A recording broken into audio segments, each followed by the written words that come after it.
नमस्ते श्री देवी चैनल पर आप सब स्वागत है। सोहर गीत लेके आई हूँ। बरहई बारिश के कन्हैया आंगनवा में ठाड़ भाई, आंगनवा में ठाड़ भाई हो। मैया काहे तू बैठू माना मारी, तू हम का बतावा, तू हम का बतावा हो। मैया काहे नाही धरू मोर कालेवाना, तू हमें समझावा, तू हमें समझावा हो। काऊ कही मोरे बेटा कहत डर लागई, कहत डर लागई हो। बेटा मथुरा से आई गई चिट्ठिया, त मामा तोरी बोलावई, त कंस तोरी बोलावई हो। मैया हाली बेरी अंगना बहारऊ, कालेवा नानी कारऊ, कालेवा नानी कारऊ हो। मैया हम जाबै मथुरा नगरिया, त मामा जे बोलावई, त मामा जे बोलावई हो।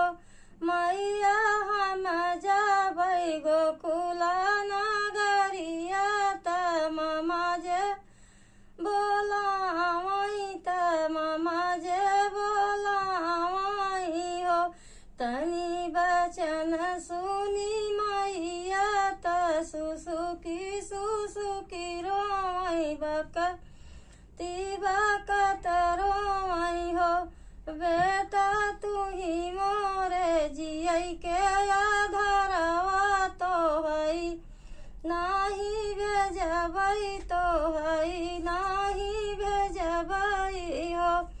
बेटा तू ही मोरे जियई के सहारवा, तो हई नाही भेजबई, तो हई नाही भेजबई हो।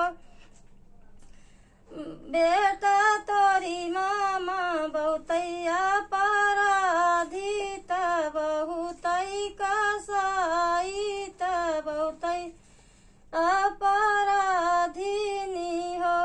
बेटा तोरे मामा बहुतैया पराधी, तो हई नाही भेजबई, तो हई नाही भेजबई हो।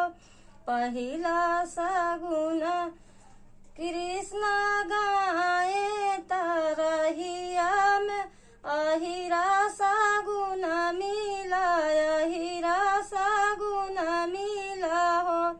भैया अपने तू सिर के पगड़िया, हमारे सिर बंधत, हमारे सिर बंधत हो। भैया हम जाबै गोकुला नगरिया, त मामा जे बोलावई, त मामा जे बोलावई हो। भैया हम जाबै गोकुला नगरिया, त मामा जे बोलावई, त मामा जे बोलावई हो। मैया मामा के करबै संघना लवटी, हमारा उबई लवटी, हमारा उबई हो। मैया मामा के करबै संघना लवटी, हमारा उबई लवटी, हमारा उबई हो। मैया कंस के करबै